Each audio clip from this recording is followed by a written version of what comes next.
देखिए अगस्त 1942 के अंदर क्या हुआ। ऑन अगस्त 1942 हमने देखा कि यहाँ पे 8 अगस्त 1942 के अंदर क्विट इंडिया मूवमेंट को लॉन्च कर दिया जाता है। On the very next day 9 August 1942 you will see that the British government was very much adamant, और उन्होंने डिसाइड कर दिया कि we will not allow any of the movement to build up. Okay, तो वेरी नेक्स्ट डे हमारे majority Congress leadership को ban कर दिया जाता है, उसको अरेस्ट कर दिया जाता है, और ये आंदोलन किस तरह से आगे चला हमने जानने की कोशिश की। Okay, so government arrest all the leadership. Finally February public rampage की तरफ चला जाता है, आपकी बहुत सारी पैरेलल गवर्नमेंट्स एस्टेब्लिश हो जाती है। यहाँ पे हमने ये भी जानने की कोशिश की कि किस तरह से आपके यहाँ पे पैरेलल गवर्नमेंट्स के साथ साथ वो बहुत ही मास पार्टिसिपेशन और सीवियर गवर्नमेंट रिप्रेशन भी चलता है। और यही जब गवर्नमेंट रिप्रेशन हद के बाहर चला जाता है तो मेजोरिटी कांग्रेस लीडरशिप इससे बहुत खफा हो गई थी, और गांधी फरवरी 1943 के अंदर जेल में बैठे बैठे ही फास्ट के ऊपर चले जाएंगे। And you will also see that the 3 members from the viceroys executive council resigns from there post, और उनका भी मानना ये था कि ये सरकार ने बिल्कुल अच्छा नहीं किया है। ओके, अब यहाँ से हम लोग एक स्टेप आगे चलते हैं और 1943 के अंदर एक और बहुत ही दर्दनाक घटना हो जाती है। ये आपको थोड़ा बहुत पता होना चाहिए कि किस तरह से पॉलिटिकल डेवलपमेंट इंडिया के अंदर हुए। फरवरी 1943 के अंदर हमने देखा कि ये किस तरह से पूरा का पूरा चला। यहाँ पे फमाइन होता है बंगाल के अंदर। Okay, and the south west Bengal के अंदर खास करके यहाँ पे फेमाइन की शुरुआत हो जाएगी।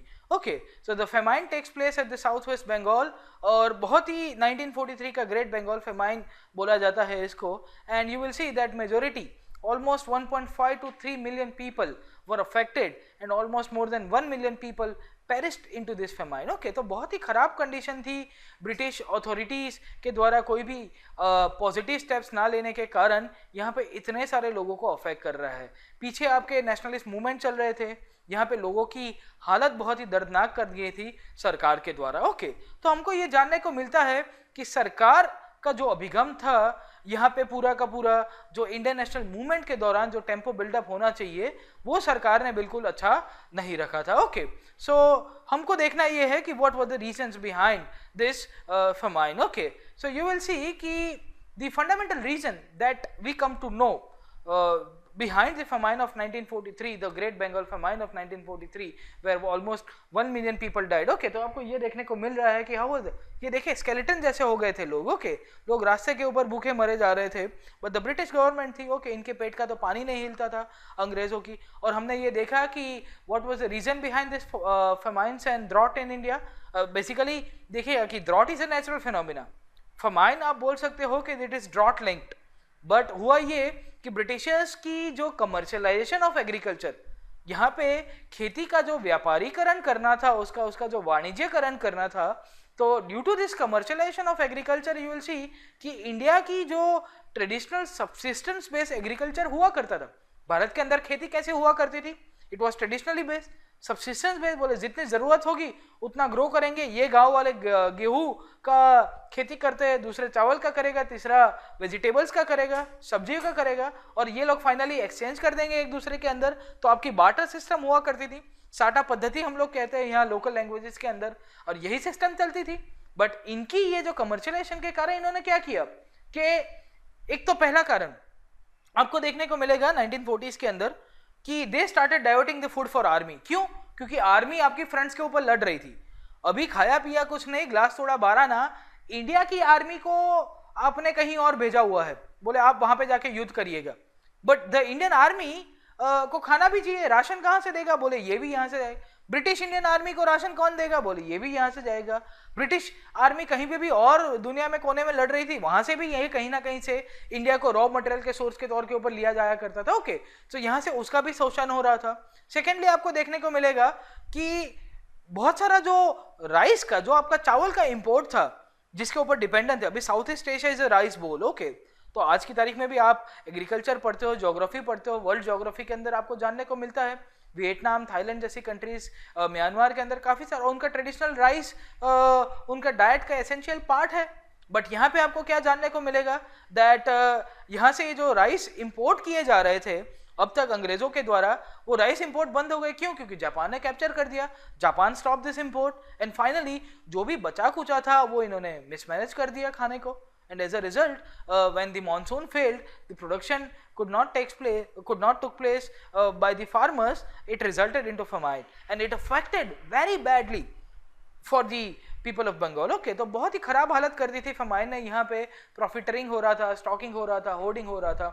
All this thing resulted into this famine of Bengal in 1943. Okay, तो आपको याद रहना चाहिए थोड़ा बहुत. अगस्त 1942 हमने क्या देखा? Quit India movement. यहाँ पे क्या चल रहा था? The great Bengal famine. Okay, तो hungry Bengal, war, famine and the end of empire. Okay, यहाँ पे किसी ने किताब भी लिखी है, आपको मौका मिले तो ये किताब भी पढ़ सकते हो. अब आगे हम लोग पॉलिटिकल डेवलपमेंट किस तरह से होते हैं वो जानने की कोशिश करेंगे. 1943 के आसपास गांधी रिजाइन फास्ट के ऊपर जाते हैं, 3 मेंबर रिजाइन करते हैं. Quit India movement parallel background के अंदर चल रहा था. यहाँ पे 2 पॉलिटिकल एडवांसमेंट 1944-45 में होते हैं, और ये पॉलिटिकल एडवांसमेंट बेसिकली कांग्रेस और आपकी मुस्लिम लीग, इन दोनों की बीच की जो टसल चल रही थी, जो कन्फ्लिक्ट चल रही थी, उसको एंड करने के लिए इन्होंने सोचा कि हम लोग यहाँ पे कुछ बात कर सकते हैं, और ये कॉन्स्टिट्यूशनल डेडलॉक की तरफ हम लोग जा रहे हैं, ये जो स्टेटस को की तरफ जा रहे हैं, इसको हम लोग थोड़ा बहुत स्टॉप कर सकते हैं. ओके, 44-45 के अंदर 2 एसेंशियली चीजें होती है, 2 पॉलिटिकल एडवांसमेंट होते हैं. खैर 3 होते हैं, हम लोग जानने की कोशिश करेंगे. सबसे पहले यहाँ पे आते हैं सी राजाजी, सी राजगोपालचारी, जो आपके गवर्नर जनरल भी बने थे आज़ादी के बाद, पोस्ट इंडिपेंडेंट हमारे. एंड साथों साथ यहाँ पे कांग्रेस के बहुत ही स्टॉलवर्ट लीडर हुआ करते थे. He came up with a proposal, he came up with a idea which is known as Rajagopalachari formula. इसके बाद यहाँ पे एक और समझौता होने की कोशिश की गई मुस्लिम लीग और कांग्रेस के द्वारा, जिसे कहा जाता है देसाई लियाकत पैक्ट. भुलाभाई देसाई और यहाँ पे लियाकत अली खान, जो मुस्लिम लीग के बहुत ही अव्वल नेता हुआ करते थे, उनके बीच के थोड़े बहुत समझौते होने की कोशिश की गई है. एंड फाइनली इसके बाद 45 के अंदर एक और प्लान आता है, वेबल प्लान. उसको हम लोग नेक्स्ट क्लास के अंदर डिस्कस करेंगे, नेक्स्ट स्लाइड्स के अंदर. ओके, सबसे पहले हम लोग समझ लेते हैं, ये हमने आगे का ऑलरेडी कवर कर चुके हैं 43 तक का. अब 44 और 45 के टाइम पीरियड के अंदर चले जाते हैं कि यहाँ पे क्या डेवलपमेंट हुआ. 44 के अंदर सबसे पहला आया आपका राजगोपालचारी फॉर्मूला, और इसको CR प्लान भी बोलते हैं, सी राजगोपालचारी नाम के ऊपर. ओके, तो उनका जो नाम था उनके ऊपर से ही ये CR प्लान यहाँ से एस्टेब्लिश कराने की कोशिश की जाती है.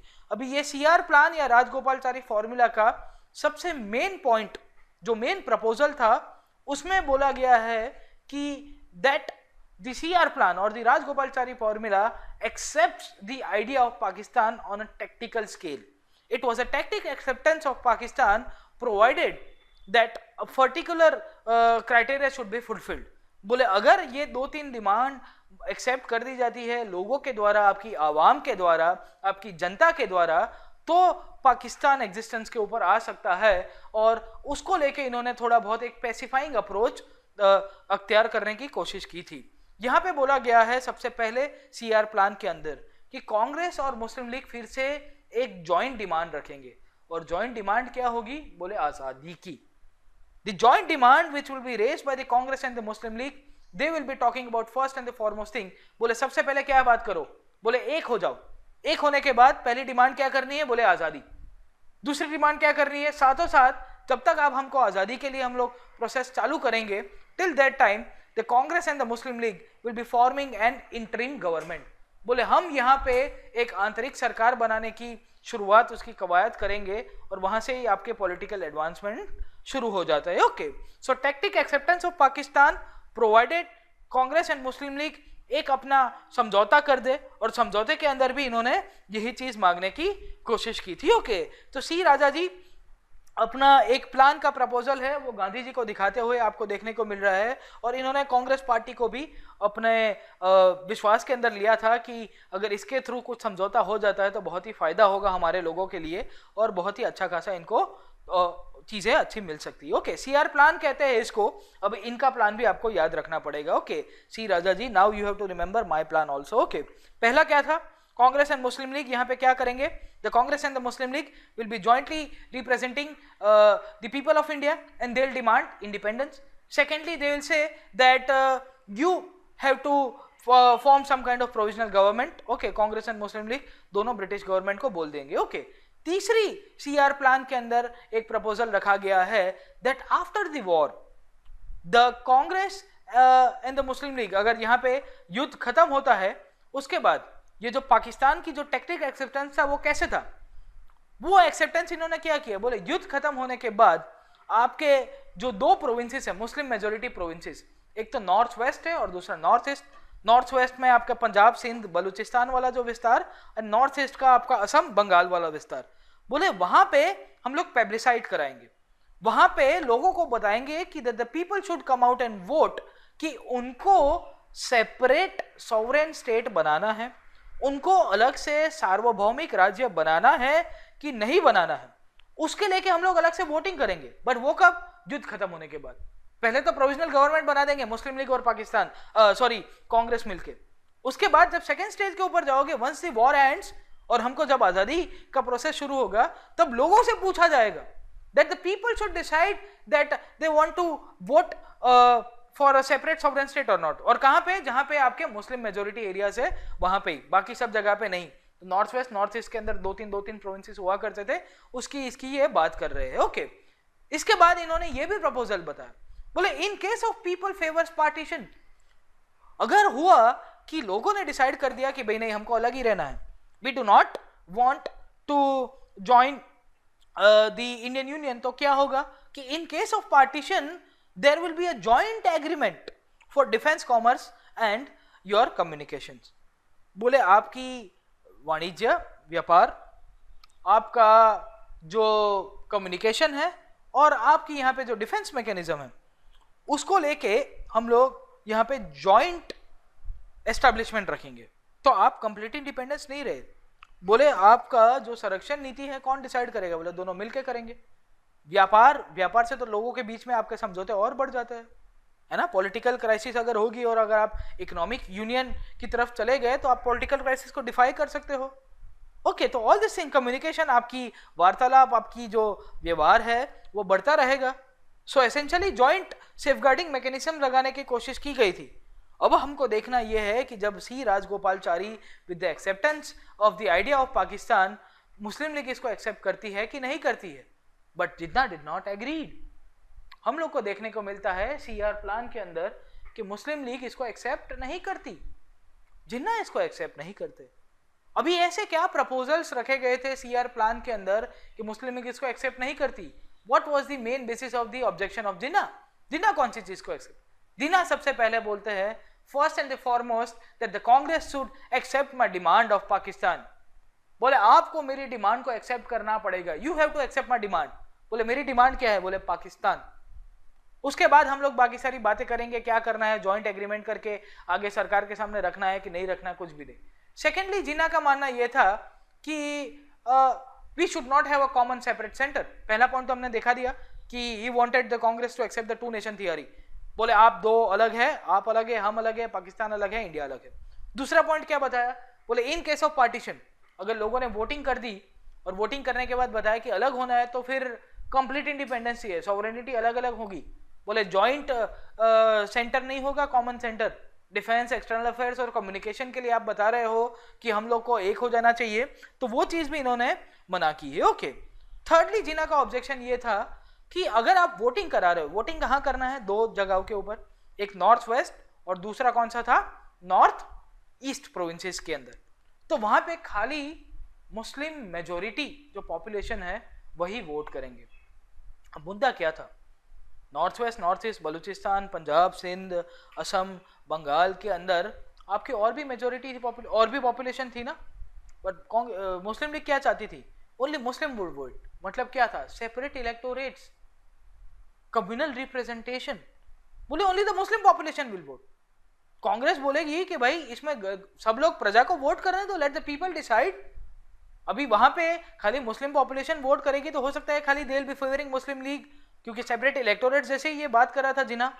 तो उसी के कारण अगर आपको देखने को मिलेगा कि when the Jinnah objected that only the Muslim population should vote, तो ये उनके प्रपोजल्स के ऊपर ज्यादा चलता नहीं है, और इसके कारण आपका सीआर प्लान, जो सी राजगोपालचारी का जो फॉर्मूला था, वो ड्रॉप कर दिया जाता है।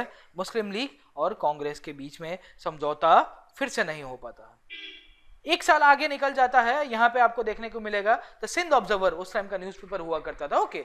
और यहाँ पे आपको देखने को मिलता है वो जो पता है कि राजाजी पैक्ट विद जिन्ना, राजाजी सी राजगोपालचारी और जिन्ना के बीच में, बट आपको देखने को मिलेगा कि the idea is dropped due to League's attitude. बोले यहाँ पे आपको देखने को मिलेगा कि मुस्लिम लीग का जो एटीट्यूड था वो बहुत ही साइड ट्रैकिंग था, वो पसंद नहीं आता है, और मुस्लिम लीग जो बोलती रहती है उसको एक्सेप्ट नहीं किया जाता है कांग्रेस के द्वारा, और इसी के कारण आपका सी राजागोपालचारी फॉर्मूला, जिसको सीआर प्लान भी बोलते हैं, वो सक्सेसफुल नहीं होता है। नेक्स्ट स्टेज, एक साल निकल जाता है, फिर से ये लोग, मैंने बताया कि जो ट्रायंगल चलता रहता था, यहाँ पे ये लोग फिर से मिलते हैं, और यहाँ पे एक समझौता होता है जिसे कहा जाता है देसाई लियाकत का समझौता, Desai Liaquat pact of 1945। This pact was signed between the two stalwart leaders of Congress and the Muslim League. अब हमको देखना यह है कि इसका प्रपोजल क्या था और इसके अंदर क्या कुछ सॉल्यूशन निकला। कांग्रेस और मुस्लिम लीग के बीच में जो इनकी टग ऑफ वॉर होती रहती थी, उसके अंदर जो रस्सी खींच होती रहती थी, एक यहाँ से खींचता एक वहां से खींचता, उनके बीच में कुछ समझौता होता है कि नहीं होता है। हम लोग देखते हैं जनवरी 1945 के अंदर किस तरह का डेवलपमेंट हुआ। भुलाभाई देसाई फोन करते हैं, बोले हाँ जी लियाकत भाई बात कर रहे हो, ओके। तो हेलो देवी प्रसाद बात कर रहे हो, वैसी बात थी यहाँ पे, ओके। तो लियाकत भाई बोल रहे हो, लियाकत भाई बताते हैं कि हाँ जी आप कौन, बोले भुला भाई बात कर रहा हूँ, मिल बैठे हैं दो यार और बात करना शुरू करते हैं, और यहाँ पे ही आपका पैक्ट होता है जिसे कहते हैं Desai Liaquat pact. They came up with a draft proposal to form an interim government. यहाँ पे एक इंटरिम गवर्नमेंट, एक आंतरिक सरकार बनाने की इन्होंने एक ड्राफ्ट प्रपोजल रखा है, कोशिश की है यहाँ पे समझौता करने की। सेकेंड फेज के अंदर यहाँ पे ये भी बताते हैं कि ये इंटरिम गवर्नमेंट के अंदर आपके यहाँ पे दोनों का इक्वल रिप्रेजेंटेशन होगा। जैसे 40 मेंबर की सरकार बनाई गई, तो the Congress will have 20 members and the Muslim League will also have 20 members. बोले ये तो बढ़िया है, अच्छा प्रपोजल है। बोले इंटरिम गवर्नमेंट की तरफ दोनों बात कर रहे हैं, जो पिछले आपके सीआर प्लान के अंदर डिसाइड किया गया था कि हम लोग इंटरिम गवर्नमेंट बनाएंगे, बट वो बन नहीं पाई थी। क्यों? क्योंकि यहाँ पे रिलक्टेंस था जिन्ना का वोटिंग वाले केसेस को और उसको लेके, बट यहाँ पे ये लोग थोड़ा बहुत समझौता के ऊपर आ रहे हैं कि कोई बात नहीं, चलो हम लोग इंटरिम गवर्नमेंट तो बना ही देते हैं। तो इंटरिम सरकार बनाने की बात की गई, बट यहाँ पे दूसरा एक प्रपोजल भी बोला गया है कि यहाँ पे हम लोग 20% सीट्स माइनॉरिटीज के लिए भी रिजर्व रखेंगे, आपकी अलग सी काउंसिल्स होगी वहां पे, बट स्टिल यहाँ पे जो टग ऑफ वॉर थी वो बहुत कंटिन्यू रहती है और कॉम्प्रोमाइज नहीं हो पाता है फिर से जिन्ना और अपनी डिमांड को लेके, और यहाँ पे फिर से फेलियर ऑफ टॉक्स देखने को मिलते रहेंगे। अब हम लोग आगे देखते हैं, यहाँ पे एक प्रश्न आया किस तरह का, 2010 का प्रीलिम्स का प्रश्न है, यही टाइमलाइन को लेके उसको जानने की कोशिश करते हैं। प्रश्न क्या बताता है, after the quit India movement C Rajagopalachari issued a pamphlet entitled the way out, the way out बोले बाहर का रास्ता। Which one of the following was proposed in this pamphlet, क्या बताता है, क्या बताता है देखिएगा। Establishment of war council, war advisory council, reconstitution of central executive council, तीसरा बता है fresh elections to the central and provincial legislature, and चौथा है a solution to constitutional deadlock.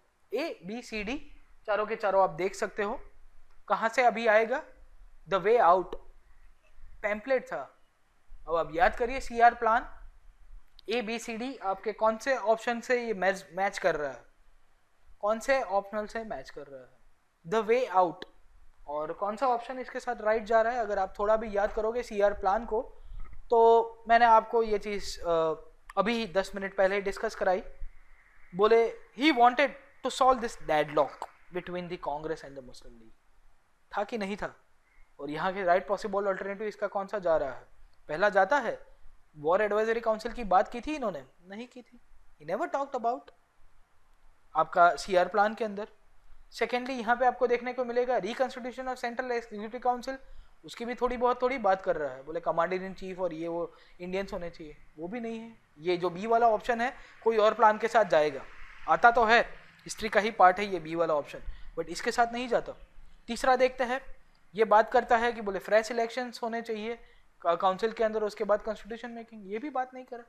एक ही बात किया है ना सीआर प्लान ने, बोले कांग्रेस और मुस्लिम लीग पहले एक होके इंटरिम गवर्नमेंट बनाएंगे और साथों साथ इंडिपेंडेंस की डिमांड करेंगे, उसके बाद वोटिंग कराएंगे, वोटिंग में अगर आज़ादी के लिए प्रपोजल आया नॉर्थ वेस्ट नॉर्थ ईस्ट से तो क्या जॉइंट सेंटर रखेंगे।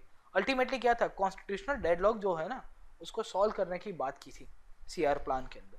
तो आपको पता होना चाहिए कि सीआर प्लान के मेन प्रपोजल्स क्या थे और वहाँ से कौन सी चीज़ें चलती रहती है। ओके, अब टाइमलाइन देख लेते हैं फिर से। अगस्त 1942 के अंदर किस तरह का डेवलपमेंट हुआ। उसके बाद यहाँ पे हमने देखा क्विट इंडिया मूवमेंट, लोग रैमपेज के ऊपर चले गए, पब्लिक तोड़फोड़ के ऊपर चली जाती है, पैरेलल गवर्नमेंट्स एस्टेब्लिश की जाती है, मास मूवमेंट भी होता है, सीवियर गवर्नमेंट रिप्रेशंस भी होता है, पहले पीटो फिर अरेस्ट करो। तो ये तो नारा लगा दिया गया था उस टाइम पे लिथिंगलो के द्वारा। फरवरी 1943 गांधी फास्ट के ऊपर जाएंगे, 3 मेंबर्स आपकी कांग्रेस वाइसरॉय के एग्जीक्यूटिव काउंसिल से रिजाइन कर देते हैं।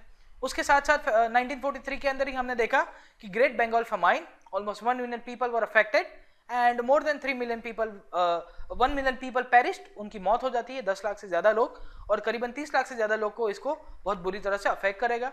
1944-45 2 प्रपोजल्स आए गए। कौन से प्रपोजल्स? सबसे पहला था राजगोपालचारी फॉर्मूला 1944 का। उसके बाद 1945 के अंदर देसाई लियाकत पैक्ट आया गया। वहां पे भी कांग्रेस और मुस्लिम लीग की जो खींचातानी थी, जो रस्सी खींच थी, जो टग ऑफ वॉर था, वो चलता ही रहता है और ये can not come to a political solution. And finally यहाँ पे जून 1945 के अंदर सरकार फिर से अपनी तरफ से एक प्रपोजल लाने की कोशिश करेगी और सरकार को लगता है कि मुझे इन लोगों को थोड़ा बहुत एक कंसिडरेटरी अप्रोच रखना चाहिए, और इसी के चक्कर में वो एक नए वाइसरॉय को भारत भेजेगी। बोले लिथिंगलो तुमसे ना हो पाएगा। और यहाँ पे एक नए वाइसरॉय आते हैं जिनका नाम था वाइसरॉय वेवल या Lord Wavell, and he comes to India. वो भारत में आएंगे और यहाँ पे अपना एक नया प्लान लाने की कोशिश करेंगे जिसे कहा जाता है वेवल प्लान। अब वेवल प्लान को हम लोग थोड़ा बहुत देख लेते हैं और उसके कौन से प्रपोजल थे वो जानने की कोशिश करेंगे। वाइसरॉय वेवल को भारत जब भेजा गया है तो उनको एक फ्रेम ऑफ एक्शन के साथ भेजा गया था। बोले वेवल जी आपको जाना है and you start negotiation with the people of India. Wavell बोलेगा कि मैं किससे नेगोशिएट करूं, आपने तो सबको जेल के अंदर डाला गया है। बोले आपके पास अथॉरिटी है, वाइसरॉय ऐसे थोड़ी बना है। बोले उनको जेल से बाहर निकालो, बातचीत करना शुरू करो और कुछ एम्बिकेबल वे में आप ये सब कुछ निपटा दो। अब आप देखिएगा कि ये जो वेवल ये जो प्रपोजल लेके आता है इसके अंदर कौन सा एडवांसमेंट होता है वो हम लोग जानने की कोशिश करेंगे।